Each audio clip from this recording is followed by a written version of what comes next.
नमो नमः। अहमस्मि डॉक्टर शुभेन्दु पाठक, अंशकालिक सहायक प्राचार्य दर्शन, पूर्णिमा राम प्रताप संस्कृत महाविद्यालय बेगनी दरभंगा। प्रियांशु छात्रः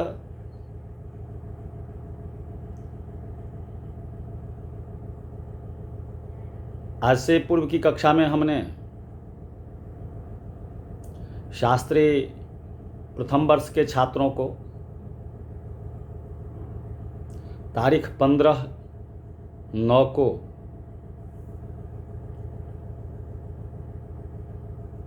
शास्त्री प्रथम वर्ष के छात्रों को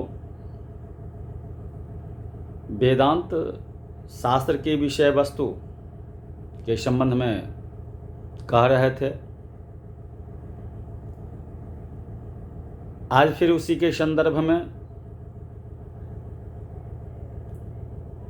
वेदांत शास्त्र की विषय वस्तु का भाग 2 के संबंध में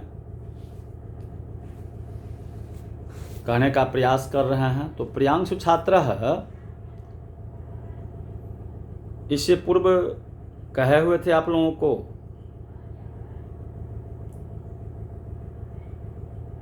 चतुर्थ पाद में लिंग शरीर का वर्णन करने वाली श्रुतियों के विरोध का परिहार किया गया है। लिंग शरीर 5 ज्ञानेंद्रियां, 5 कर्मेंद्रियां, 5 प्राणवायु, मन तथा बुद्धि, ये 17 पदार्थों का संघात लिंग शरीर कहे जाते हैं, कहलाता है। आज फिर यहाँ तक कहे हुए थे। आज फिर उससे आगे की कक्षा में, आगे की टॉपिक में तृतीयस्य प्रथमे जीवस्य परलोक गमनागमन विचार पुरस्सरं वैराग्यम, द्वितीय त्वं पद तत् पदार्थ परिशोधनम, तृतीय सगुण विद्यासु गुणोपसंहारः, चतुर्थे निर्गुण ब्रह्म विद्याया बहिरंगांतरंगा श्रम यज्ञ समाधि साधनम, चतुर्थस्य प्रथमे ब्रह्म साक्षात्कारेण जीवतः पाप पुण्य क्लेश वैधूर्य लक्षणा मुक्ति ही, तृतीय मरणोत्क्रमण प्रकारः, द्वितीय मरणोत्क्रमण प्रकारः, तृतीय सगुण ब्रह्मोपासक पास्कस्योत्तर मार्गः, चतुर्थे निर्गुण सगुण ब्रह्मविदो विदेह कैवल्य ब्रह्मलोकावस्थानानि तद्दिथं ब्रह्म विचार शास्त्र ध्यायाय पदार्थ संग्रह।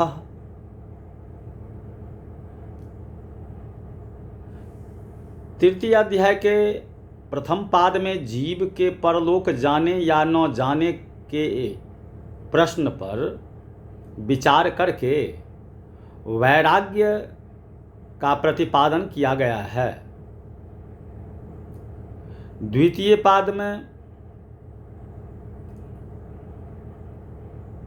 त्वमसि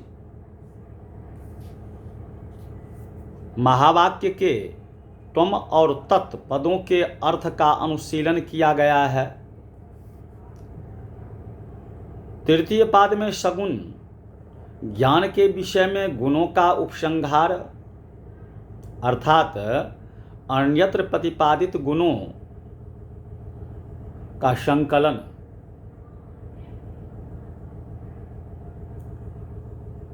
किया गया है।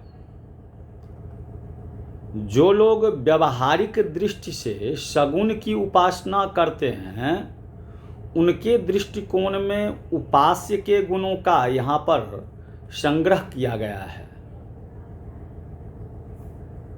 चतुर्थ पाद के निर्गुण ब्रह्म को विद्या ज्ञान प्राप्त करने के लिए बहिरंग और अंतरंग साधनों जैसे आश्रम, यज्ञ, बहिरंग तथा शम, अंतरंग आदि का निरूपण हुआ है। चतुर्थ अध्याय के प्रथम पाद में यह बतलाया गया है कि ब्रह्म का साक्षात्कार कर लेने से जीते जी ही व्यक्ति को वह मुक्ति जीवन मुक्ति मिलती है जिसमें पाप, पुण्य और क्लेश का सर्वथा विनाश हो जाता है। द्वितीय पाद में मरण और ऊपर उठने, स्वर्ग गमन के प्रश्न पर विचार किया गया है। तृतीय पाद में सगुण ब्रह्म की उपासना करने वाले पुरुष के मरणोत्तर मार्ग का वर्णन किया गया है। चतुर्थ पाद में निर्गुण ब्रह्मवेत्ता और सगुण ब्रह्मवेत्ता की क्रमशः विदेह मुक्ति और ब्रह्मलोक में अवस्थिति का निरूपण हुआ है। इस प्रकार ब्रह्म विचार शास्त्र वेदांत सूत्र के अध्यायों और पादों में वर्णित विषयों का संग्रह किया गया है। अब विशेष प्रत्येक पाद में अधिकरण टॉपिक तथा प्रत्येक अधिकरण में सूत्र हैं। अब उसके संबंध में ग्रंथकार बतलाए हुए हैं। कहते हैं अध्याय, पाद, अधिकरण और सूत्र। तो अध्याय प्रथम, द्वितीय, तो अध्याय प्रथम, द्वितीय, तृतीय और चतुर्थ। अब इसमें कहते हैं अब पाद के संबंध में, तो पाद 1, 2, 3, 4 ये प्रथम अध्याय में, द्वितीय अध्याय में 1, 2, 3, 4, तृतीय अध्याय में 1, 2, 3, 4, चतुर्थ अध्याय में 1, 2, 3, 4 ये पाद हो गए।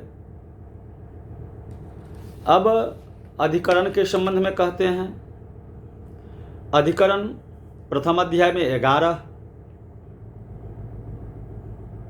प्रथम अध्याय में 11, 17, 14, 8, 40। द्वितीय अध्याय में 13, 8, 17, 9, 47।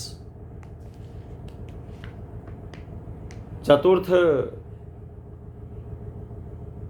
तृतीय अध्याय में अधिकरण में कहते हैं 6, 8, 36, 17 अर्थात 67। चतुर्थ अध्याय में कहते हैं 14, 11, 6, 7, 38। ये टोटल 192।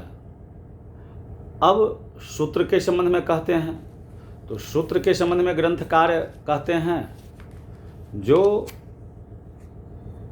प्रथम अध्याय के जो सूत्र हैं उसमें 31, 32, 43, 29 अर्थात 135। द्वितीय में कहते हैं 37, 45, 53, 22 अर्थात 157। तृतीय अध्याय में कहते हैं 27, 41, 66, 52, 186। चतुर्थ अध्याय में कहते हैं 19, 21, 16, 22, 78। टोटल अधिकरण हो गए 192 और सूत्र हो गए 556। तो प्रियांशु छात्र है, अब इससे कि आगे की कक्षा में हम आप लोगों को ब्रह्मसूत्र अर्थात वेदांत सूत्र पर विभिन्न दार्शनिकों के टीका के संबंध में कहने का प्रयास करेंगे। आज की कक्षा में बस इतना ही। इति।